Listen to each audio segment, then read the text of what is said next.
J'ai été prévenu par une note d'information qui a été envoyée aux membres des Médecins du Monde. Et j'étais à mon travail, donc, où il était demandé des chirurgiens et des anesthésistes. Donc j'ai téléphoné tout de suite au desk urgence.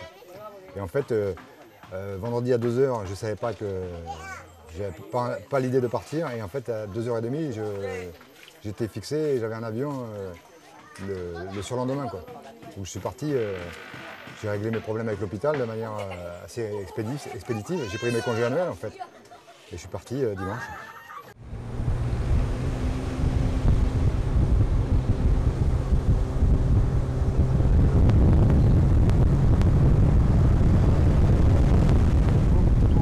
To inform the midwife that we will back our mobile clinic Friday.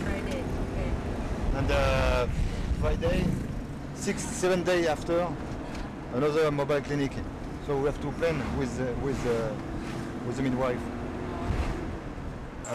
On arrive en fait à Padang, là où est l'épicentre à l'aéroport. En fait, on se dit finalement, l'aéroport est en place, il est ouvert. Finalement, peut-être que c'est un pchit. Puis au fur et à mesure qu'on avance, on arrive à Pariman où on est, là, on commence à voir vraiment les dégâts. Puis plus on monte vers l'intérieur, vers les terres, et là on voit vraiment les dégâts, quoi. Puis alors, plus on y va et plus on y revient, et plus on se dit comment ils vont faire pour s'en sortir, parce que là on est dans un endroit où on se demande comment ils vont reconstruire leur maison avec les moyens qu'ils ont, quoi. Parce que là on peut voir c'est des maisons détruites, quoi. Et puis c'est pas des maisons en bois, c'est des maisons en pierre. Donc on prend ça petit à petit, quoi, dans la figure. En fait, hein. Le premier séjour, le premier voyage sur place, c'est pour voir comment ça se passe et qu'est-ce qu'il y a comme besoin.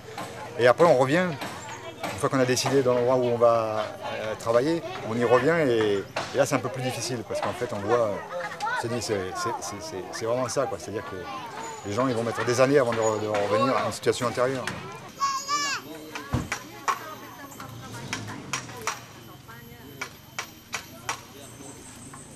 Serius kok?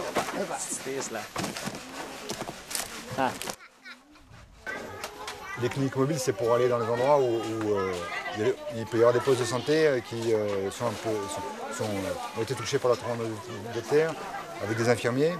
Donc on essaie d'organiser avec le système de santé, en l'occurrence le centre de santé de Batu-Bassou.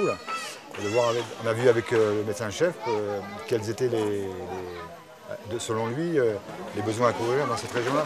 Et qui nous a indiqué, évidemment, c'est cette zone-là. Donc pour eux, c'est une facilitation, c'est un appui au système de santé, quoi. Le brigade mobile, c'est pour justement être adapté à la situation. C'est une situation qui est désarticulée, c'est désordonné. Donc nous, on est là pour répondre à des besoins qu'on a identifiés ou que des autorités sanitaires nous ont demandé de couvrir.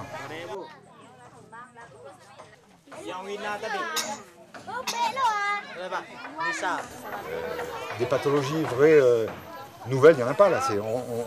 On trouve les mêmes pathologies qu'avant, avec peut-être en plus des douleurs à l'estomac qu'on n'avait pas, des douleurs lombaires qui sont accrues par ce qui leur est tombé sur la tête, quoi. C'est le choc en fait. C'est le choc. On passe d'une situation normale, réglée, organisée, avec une vie, avec une perspective d'avenir, avec une maison, une famille. On sait ce qu'on va manger, on sait où on va dormir, et on sait où on va travailler. Et on a une vision de l'avenir, même à moyen terme. Et puis d'un jour à l'autre, c'est ça qui s'écroule. Donc forcément, c'est un choc. C'est ça le psychotraumatisme.